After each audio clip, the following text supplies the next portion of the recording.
tentang analisis algoritma yang kemarin, yaitu kalau kemarin kita bahas kompleksitasnya, sekarang kita melanjutkan dalam sudut pandang tidak secara spesifik tapi lebih secara umum. Tetap menggunakan notasi matematik tapi tidak perlu didetilkan seperti kemarin. Nah, proses itu disebut dengan analisis asimptotik.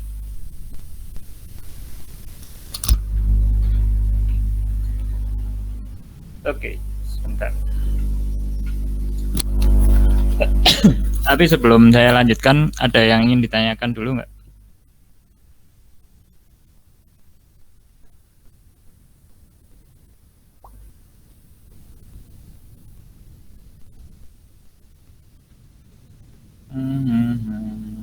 Oke.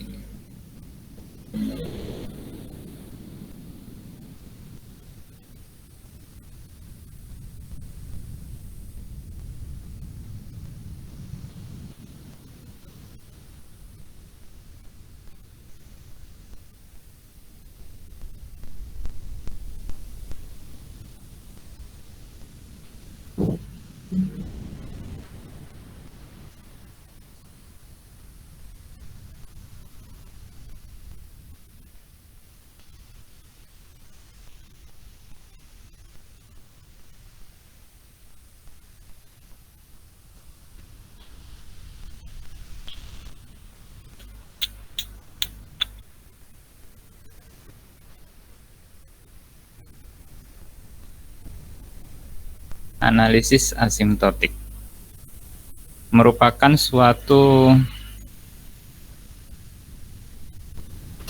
teknik dalam analisis algoritma yang mempertimbangkan pertumbuhan relatif dari waktu eksekusi atau penggunaan sumber daya algoritma saat ukuran masukan dianalisis meningkat secara tak terbatas.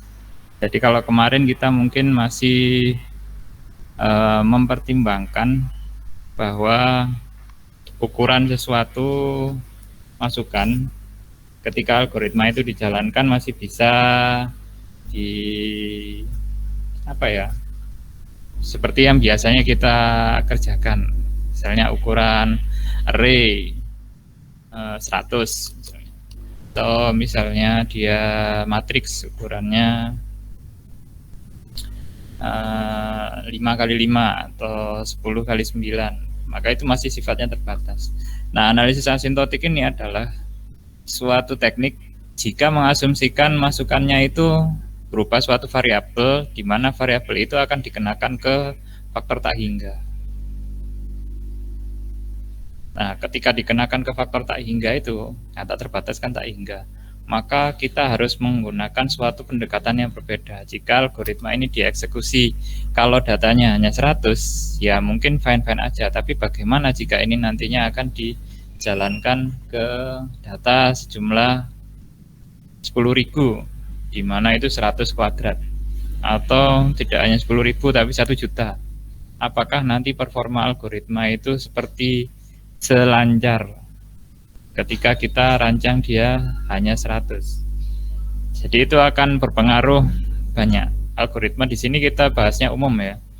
Algoritma itu bicara proses, tapi sebenarnya kalau bicara data itu juga relatif sama. Dalam artian kalau datanya sedikit, mungkin fine-fine aja. Tapi ketika datanya itu sudah sangat banyak, apakah pendekatan yang kita ambil itu tetap sama? Apakah akan survive? Nah, pertanyaan-pertanyaan itu yang dikaji di pendekatan analisis asimptotik ini.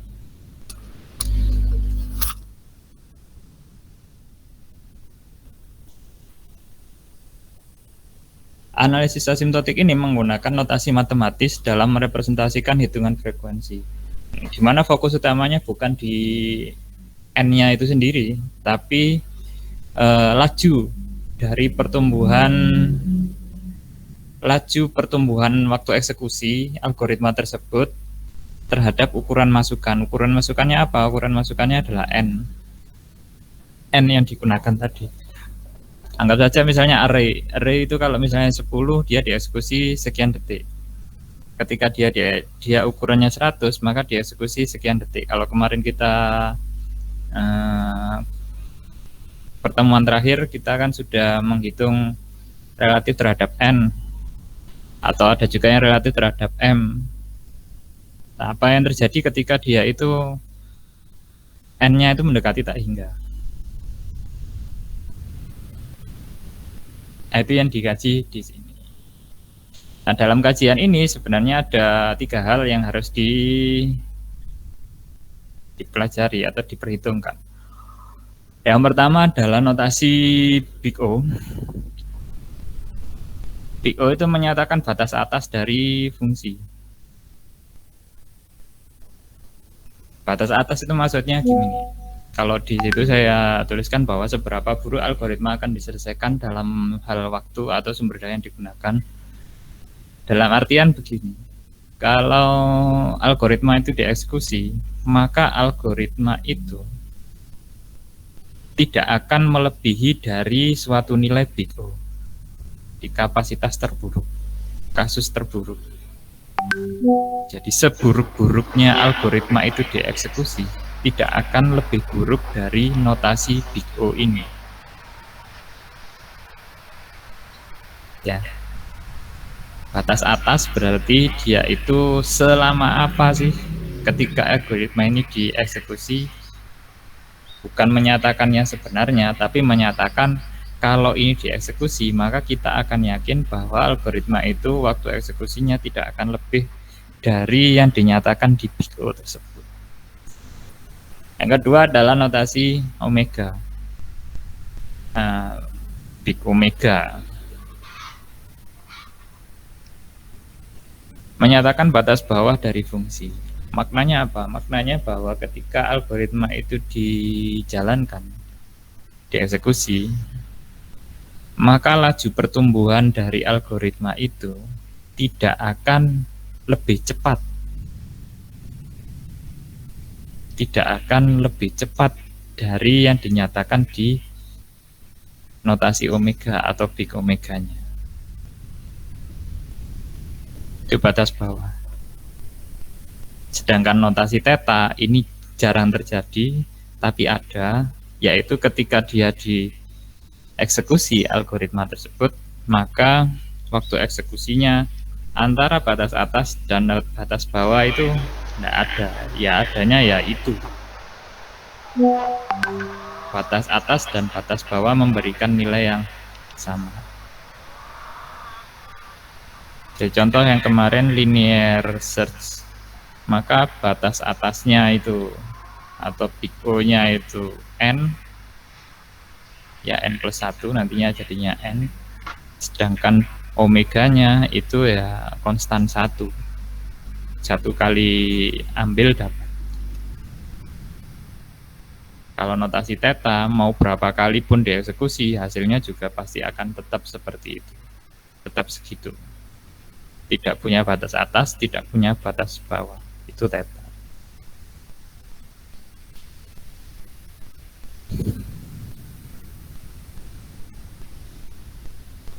Oke.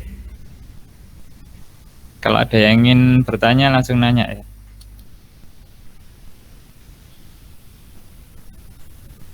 Nah, waktu eksekusi yang dikaji tadi, kan ada big O, ada big omega, ada big theta. Setiap algoritma itu mempunyai karakteristik eksekusi yang berbeda. Dan kalau diperbandingkan satu dengan yang lain, kira-kira laju pertumbuhannya itu bisa dimasukkan atau dikategorikan ke yang seperti tertera di layar itu. Yang pertama, dia itu konstan. Jadi mau seperti apapun kondisinya, jika itu dieksekusi, maka dia akan menghabiskan waktu yang tetap, konstan. Nilainya itu suatu nilai konstanta. Biasanya dinotasikan di 1 kalau di sini. Nggak terlalu peduli 1, 5 itu sebenarnya konstan, mau berapapun ya segitu. Akses elemen suatu array contohnya. Jadi kita ingin mengakses nilai dari suatu array, kita memiliki indeks, maka dia eksekusinya ya 1, langsung dapat datanya. Kita tahu indeksnya, ketika kita panggil indeks dari array tersebut, kita dapat elemennya. Nggak perlu proses macam-macam, nggak perlu ribet. Ada lagi yang kedua, agak naik, agak lama, itu namanya logaritmik. Logaritmik ini notasinya log. Kalian masih ingat logaritmik ya? Bukan algoritmik ya. Algoritma dengan logaritma beda. Algoritma di ranah programming, informatika, computer science. Kalau logaritmik di ranahnya matematika, salah satu fungsi. Biasanya berhubungan dengan pangkat. Logaritmik. Contohnya adalah binary search. Binary search bukan sekedar binary search, tapi juga yang sudah sorted, seperti yang pernah saya contohkan dulu. Yang kalau dia itu lebih rendah, masuk ke kiri, kalau lebih tinggi, masuk ke kanan. Dan nilai root-nya itu adalah nilai awal, ya, tengah.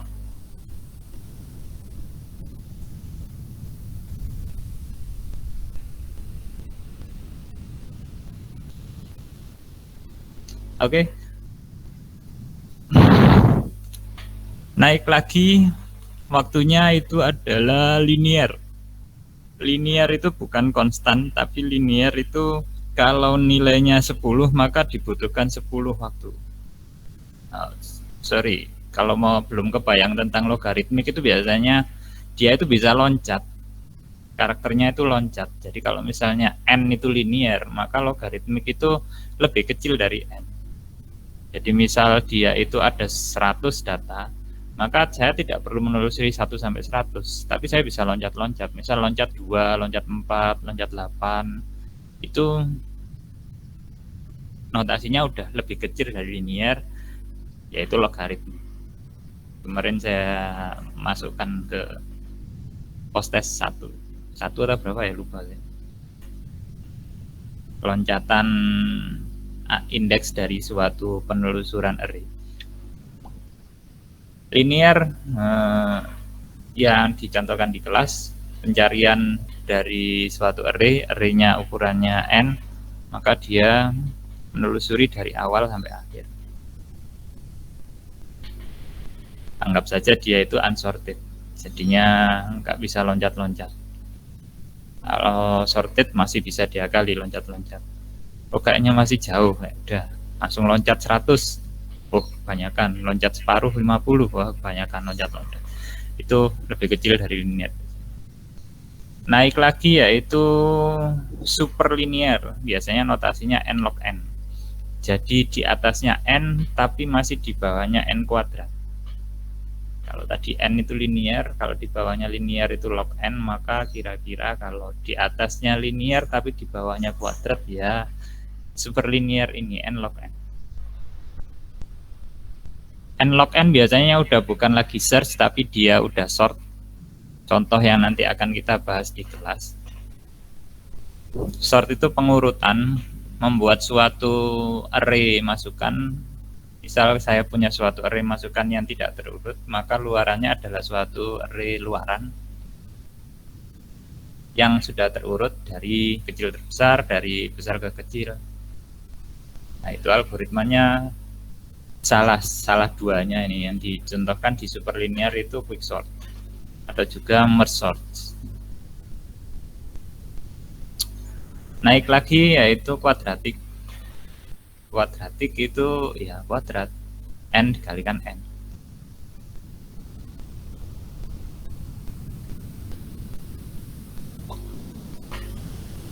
Ini mulai naik. Naiknya sudah mulai hampir tidak terkendali. Kalau misalnya dia itu masukannya tidak tergantung hanya n Pak, tapi juga m, boleh. Misal yang kemarin itu yang matriks, di mana dia itu tingkat pertumbuhannya tergantung terhadap m dan juga tergantung pada n bisa. Tapi jika diasumsikan m adalah nilainya tidak jauh beda dengan N, maka sebenarnya itu kan M kali N sama dengan N kuadrat. Hingga contoh matriks kemarin itu masuk ke ranah laju pertumbuhannya kuadratik, penjumlahan matriks. Apakah mungkin suatu penjumlahan matriks itu dikurangi tidak sekompleks kuadratik? Bisa, ada triknya. Kalau dulu pernah baca yang PDF saya share, di situ ada salah satu triknya. Kemudian naik lagi dari N kuadrat, yaitu polinomial. Tidak lagi pangkatnya 2, tapi pangkatnya itu C. C itu suatu nilai. Bisa pangkat 3, bisa pangkat 4, bisa pangkat 5, pokoknya C. Suatu nilai konstan. Suatu nilai konstan. Nah, kalau misalnya sama-sama polinomial, maka bagaimana membandingkan bahwa yang satu lebih cepat dibandingkan yang lain? Tergantung nilai C. Kalau nilai C-nya itu lebih besar, maka dia itu lebih lambat.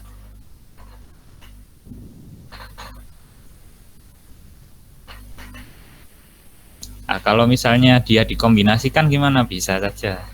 Misalnya N pangkat 3 dikurangi jadinya log N kali N kuadrat. Itu sebenarnya lebih cepat dibandingkan N pangkat 3. Ya relatif sama kan, ngelihat kombinasi yang sebelumnya.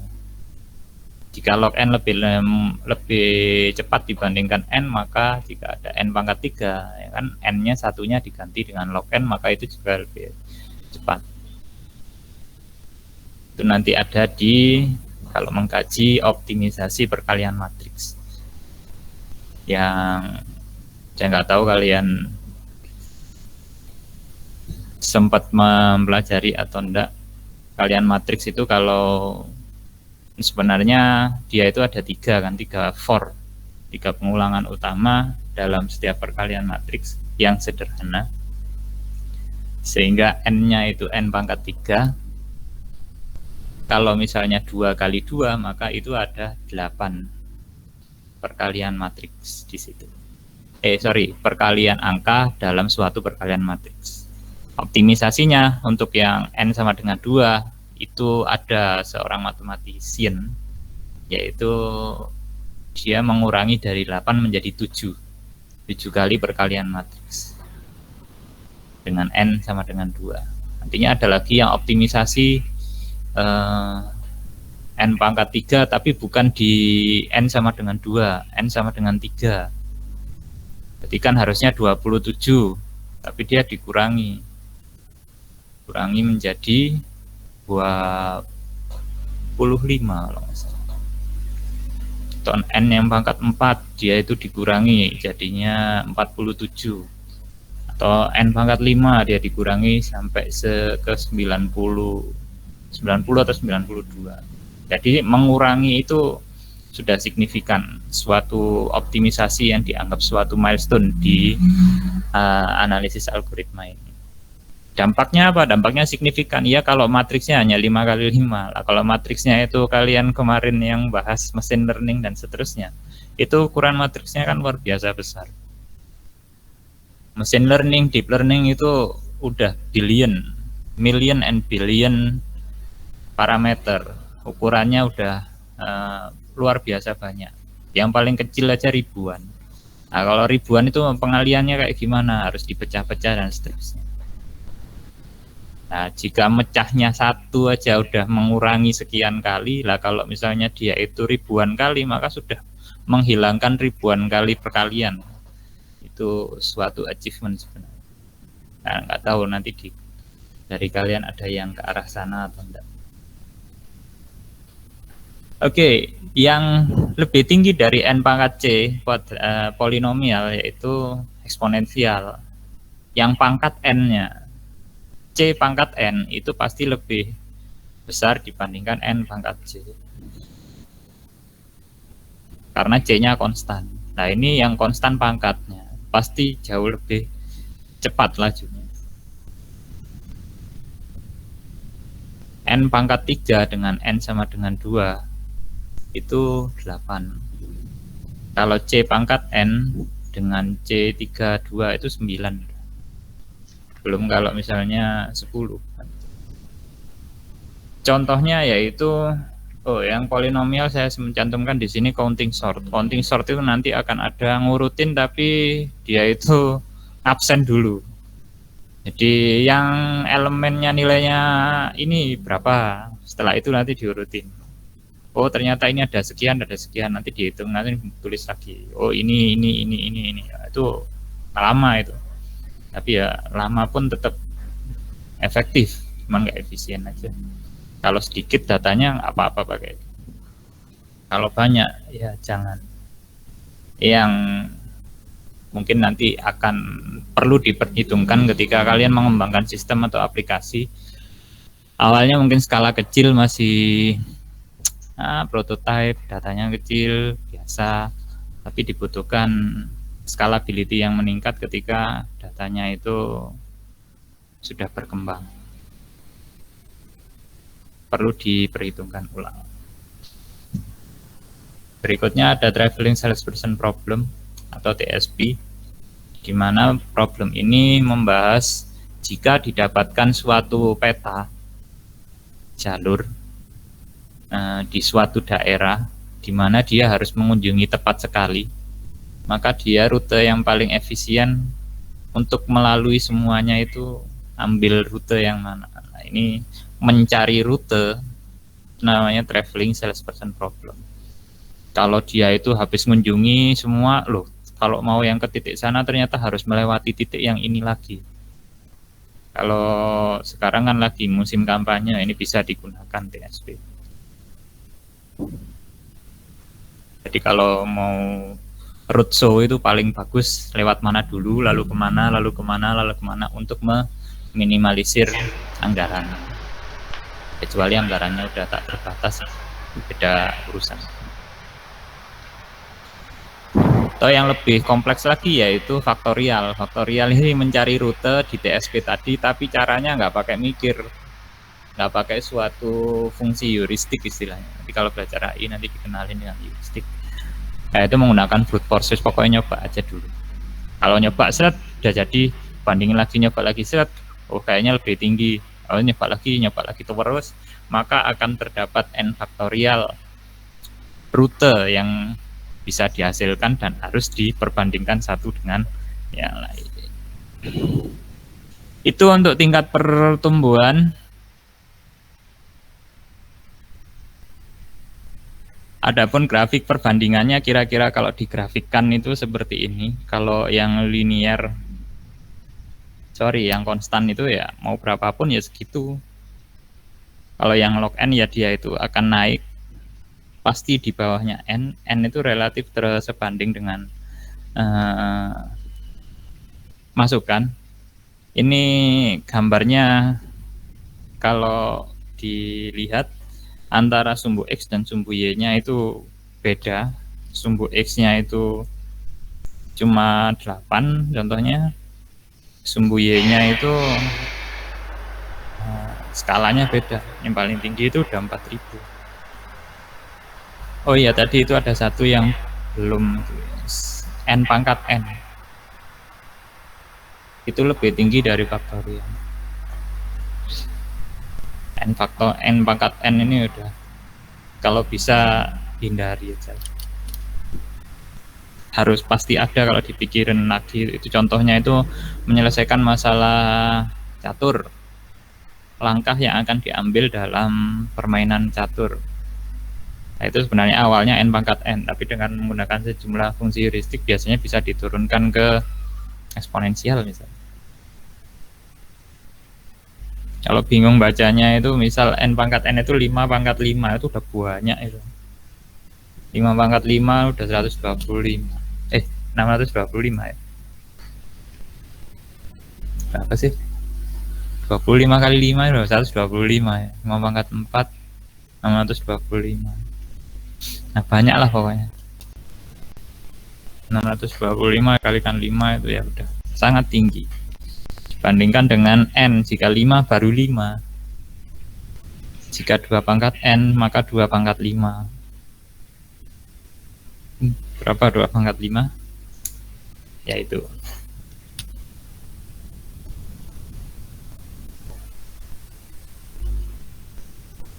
Oke, ada pertanyaan?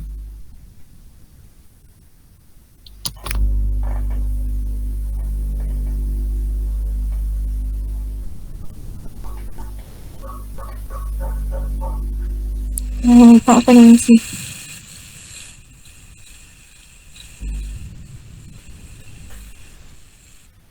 Iya, nggak apa-apa, langsung aja.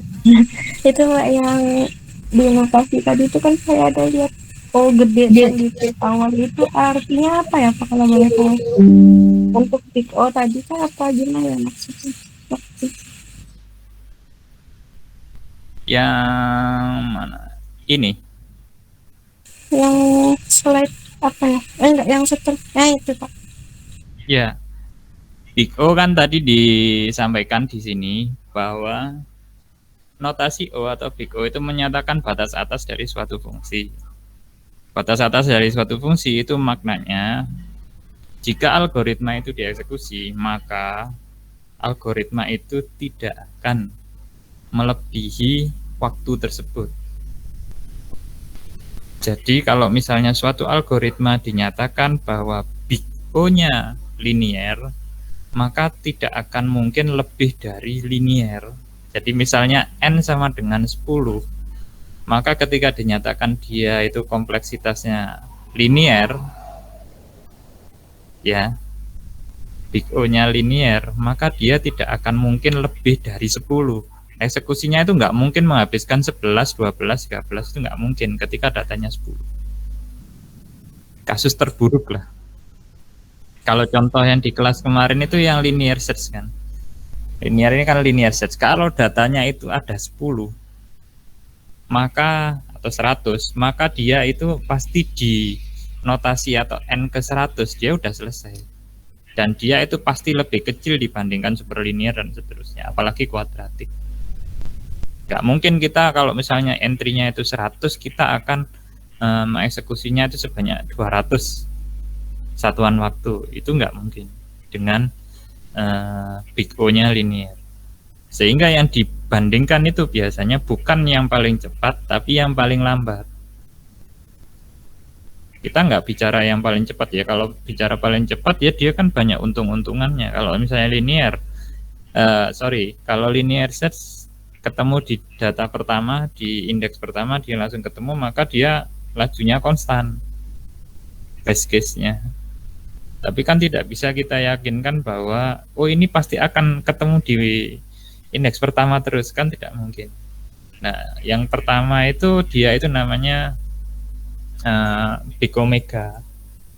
Best case-nya itu Big Omega dari linear search adalah konstan. Tapi Big O-nya di linear. Yang akan dibandingkan yang linear.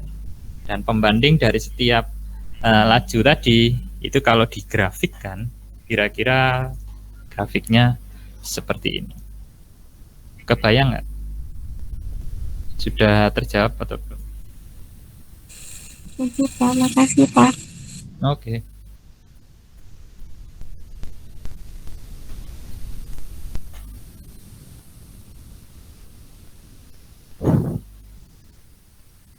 Silakan pertanyaan berikutnya kalau ada.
Yuk, silakan.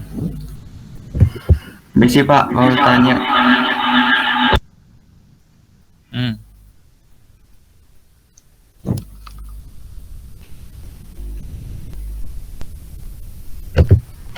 Buat yang Pak, adakah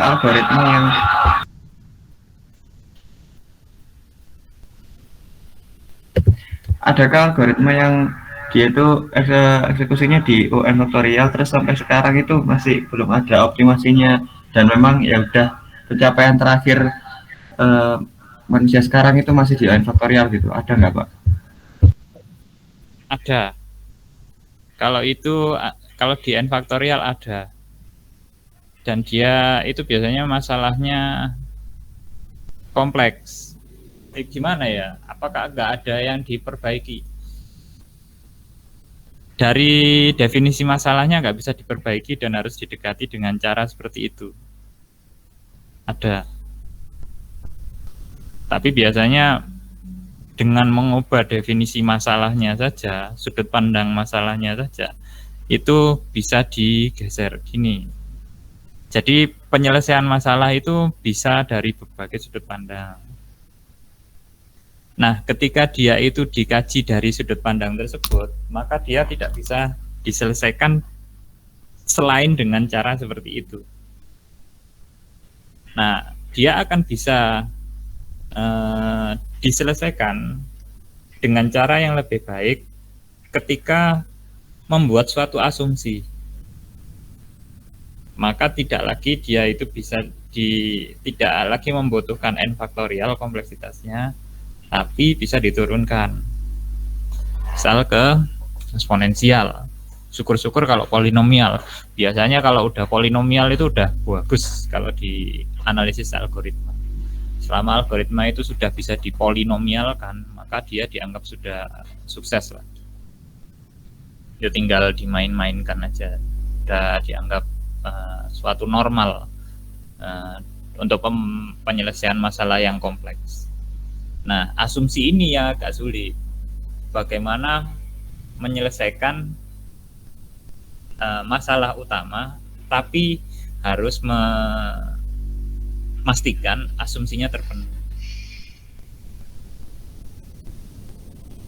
Nah, membuat asumsi ini ada dua pendekatan sudut pandang. Apakah asumsinya itu dia itu pasti didapat atau anggap saja. Nah, asumsi itu bisa digunakan untuk anggap saja.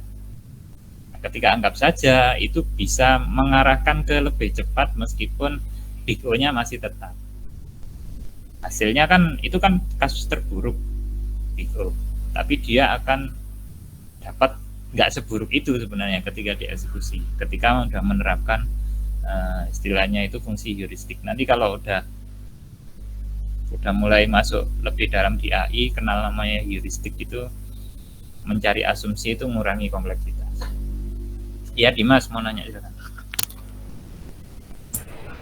Pak, izin make sure aja Pak, soalnya ini dari jurnal yang saya baca itu kalau algoritma brute force itu yang tadi katanya Mahesa itu agak kurang kurang efisien gitu Pak ya. Cuma itu aja sih Pak, mau make sure itu aja Pak. Brute force pasti gak efisien. Itu sudah suatu fakta dasar, fakta awal. Algoritma brute force kamu terapkan di permasalahan apapun pasti tidak efisien. Akan tetapi dia bisa digunakan sebagai acuan awal. Yang penting dia terselesaikan dulu masalahnya. Kalau sudah baru diefisienkan. Brute force dalam masalah apapun pasti tidak efisien. Dan khususnya brute force dalam TSP, pasti itu. Nah, makanya saya kasih contoh yang ekstrim. Ya. Siap Pak, terima kasih Pak. Ya silakan Mbak Nurul. Iya Pak, izin bertanya Pak, kemarin saya dengar ada algoritma itu MDTSP multi depot traveling salesman problem. Nah, jadi itu masuk ke faktorial Pak atau tidak? Wah, kalau ditanya ini masuk yang mana, saya nggak hafal ya.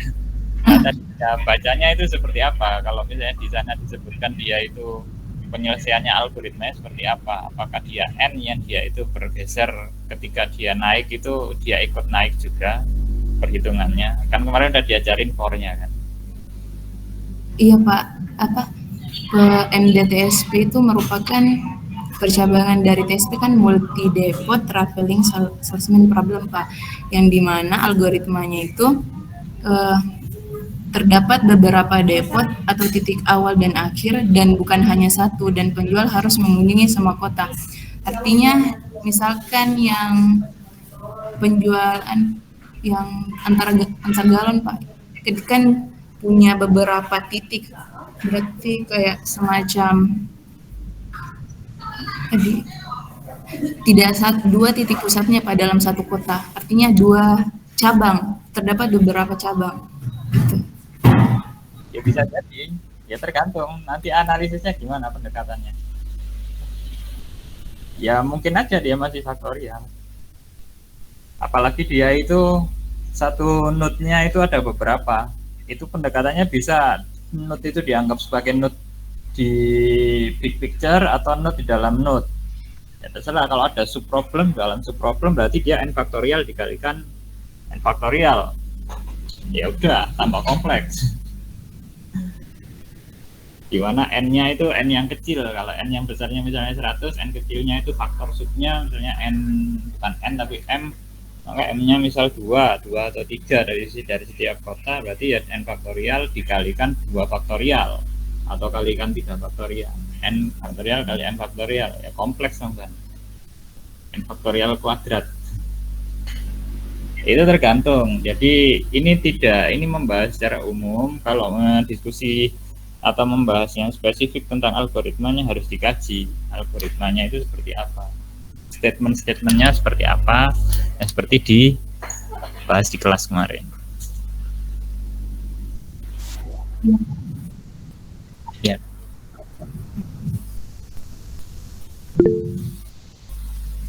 Ya, silakan.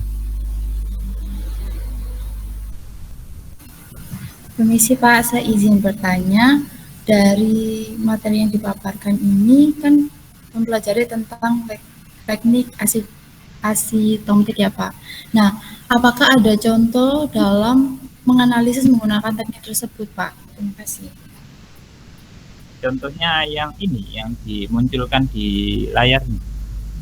Jadi kalau misalnya untuk mohon maaf Pak, kalau misalnya untuk menganalisis dari kode programnya gitu Pak. Jadi algoritma itu berbeda dengan kode program ya.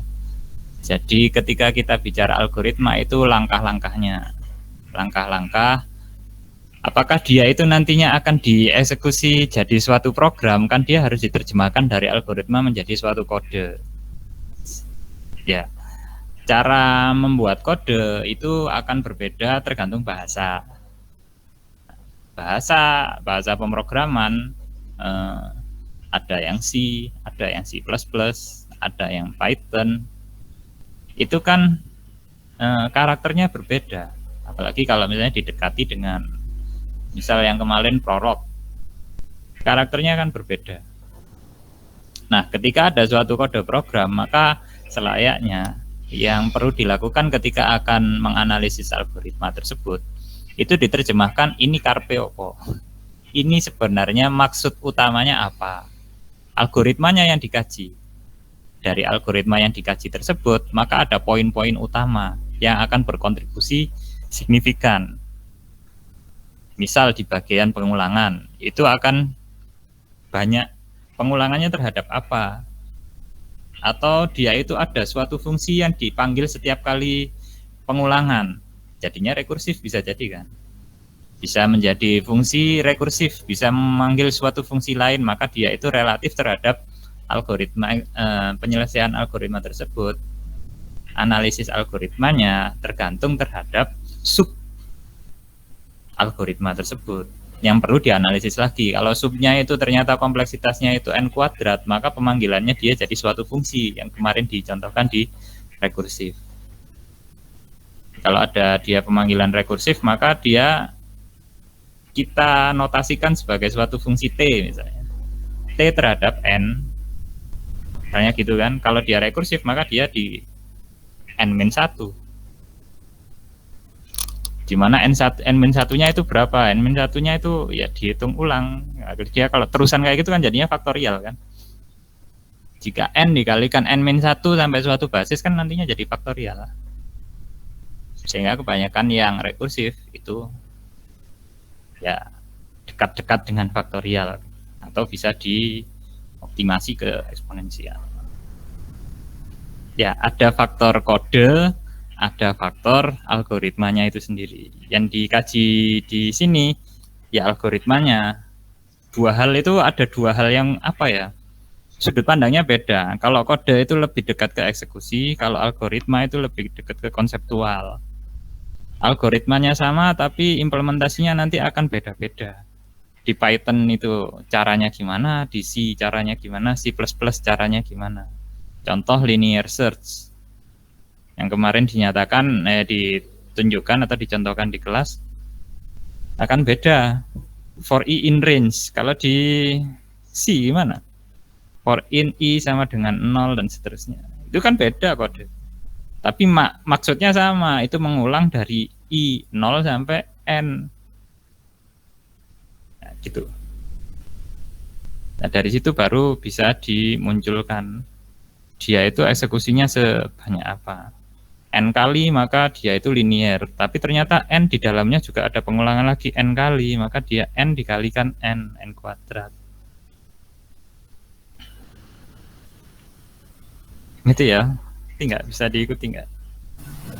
Bisa, Pak. Oke. Terima kasih, Pak.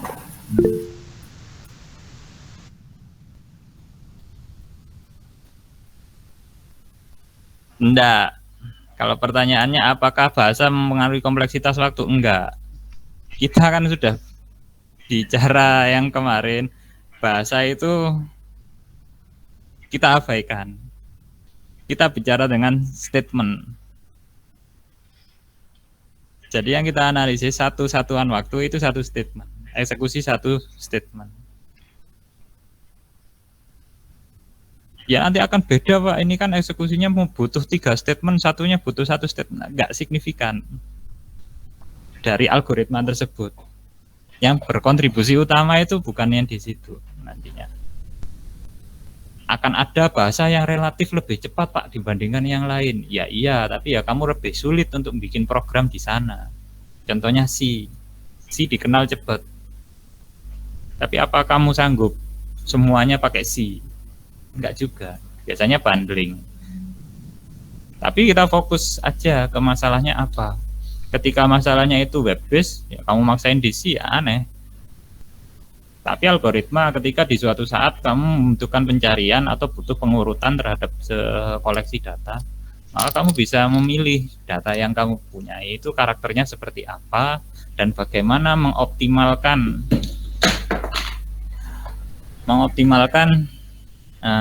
yang nggak efisien. Misalnya di web itu kan nggak efisien, yang nggak efisien itu jangan sampai lebih nggak efisien lagi. Ada proses optimasi di sana. Optimasinya di mana? Kalau web itu eksplorasinya tinggi, bisa di servernya, bisa di kliennya, bisa ditaruh di klien beberapa sehingga servernya loadnya nggak tinggi pakai Ajax, bisa semuanya ditaruh di server untuk mengurangi redundansi, memastikan singularity sehingga pakai DBMS, macam-macam. Tapi kita nggak di sini, konteks kita tidak bicara seperti itu. Kita bicara anggap saja algoritmanya gitu. Ya udah.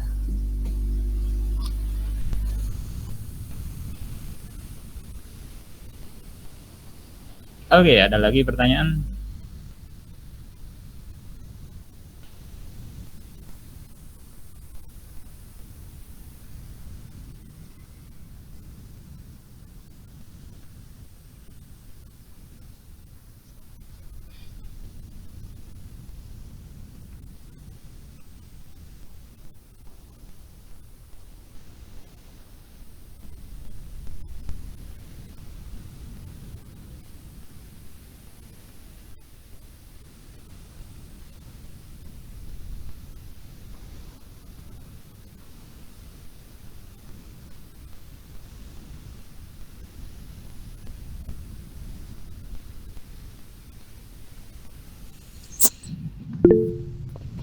digunakan. Pak, yang untuk yang laju tadi kan kata Bapak yang kalau faktorial itu masih bisa dioptimisasi tadi. Jadi apa sih Pak? Diturunkan diturunkan kan Pak sampai. Nah, kalau itu tuh gimana kita tahu kalau misal yang kita dapat hasil analisisnya udah sampai start faktorial aja atau perlu kita optimisasi terus, itu gimana Pak tahunya? Nah, taunya dipikir. Taunya direnungkan. Perlu perenungan yang mendalam karena suatu algoritma itu dibuat untuk menyelesaikan suatu masalah. Nah, cara menyelesaikan masalah itu yang pertama adalah merepresentasikan masalah tersebut ke notasi-notasi yang bisa digunakan untuk menyelesaikan itu dengan lebih mudah. Contohnya ke algoritmik, ke yang ini itu anggap saja misal sebenarnya ini lebih cocok ketika bicara teknik penyelesaian persoalan ini di kuliah AI sih sebenarnya. Contohnya itu luar biasa kaya di sana. Contohnya di penelusuran langkah apa ya yang paling gampang.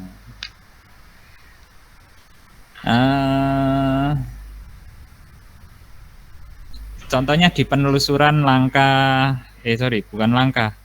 Kalian pernah tahu 8 queen problem? Jadi queen di catur itu kan queen ratu perdana menteri, wes terserah itu istilahnya macam-macam. Itu kan dia bisa melaju ke berpindah tempat atau memangsa lawan musuh itu ke semua area. Maksudnya lurus, horizontal, vertikal, diagonal itu semuanya bisa asal nggak ada yang ngeblok. Kan beda kalau misalnya pawn itu apa ya, prajurit itu kan langkahnya satu-satu. Nah, masalahnya adalah di 8 queen problem, di suatu papan catur ukurannya 8x8, bagaimana meletakkan 8 bidak queen tadi, di mana satu dengan yang lain tidak saling makan.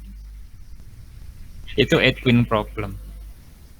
Brute force bilangnya bahwa ya udah taruh aja satu cek dia makan nggak. Oh makan, coba lagi. Oh makan, coba lagi, faktorial.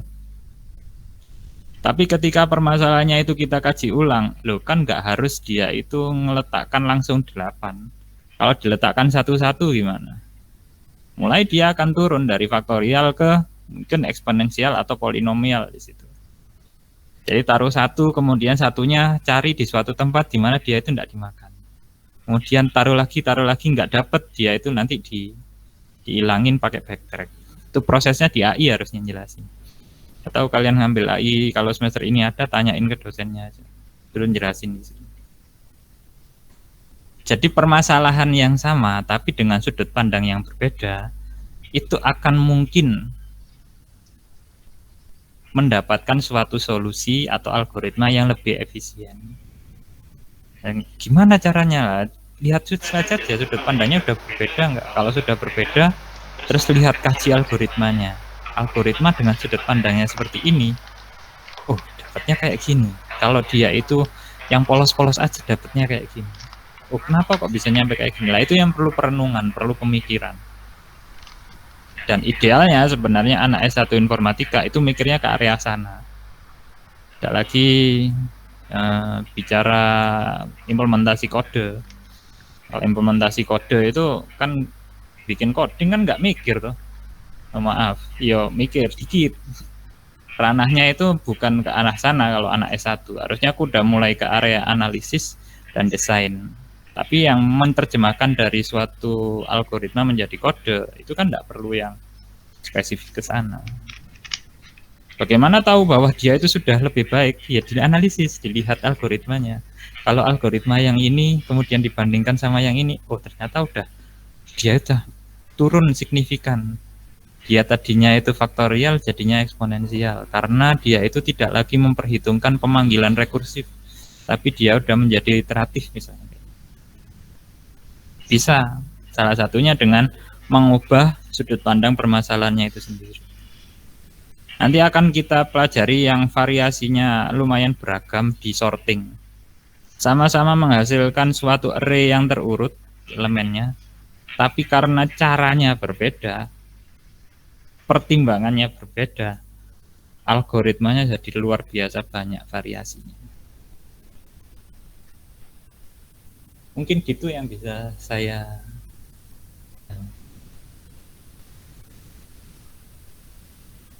Ada lagi pertanyaan?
Oke, sepertinya sudah tidak ada pertanyaan.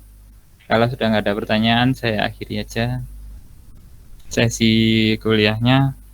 Semoga yang sedikit bisa bermanfaat. Jangan lupa tugasnya nanti ditambahin analisis asimptotik sedikit kan. Kalau kemarin kan sudah dapat best case-nya seperti apa formulanya, nanti tinggal dihitung big O-nya berapa. Kalau ternyata dia best case, maka dihitung big omega-nya berapa. Kalau tidak ada best case sama worst case, maka dihitung theta-nya berapa. Oke. Jangan lupa besok ke TPS terdekat, jangan golput, gunakan suara Anda. Saya nggak bicara kalian nyoblos yang mana, tapi gunakan saja.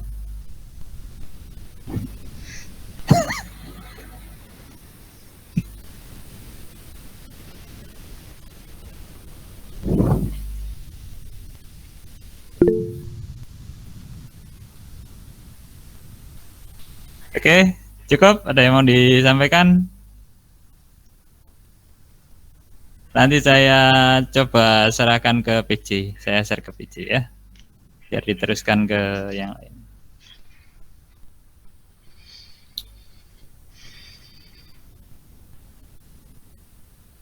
Oke, terima kasih. Selamat pagi. Assalamualaikum warahmatullahi wabarakatuh. Waalaikumsalam warahmatullahi wabarakatuh. Terima kasih banyak, Bapak. Waalaikumsalam.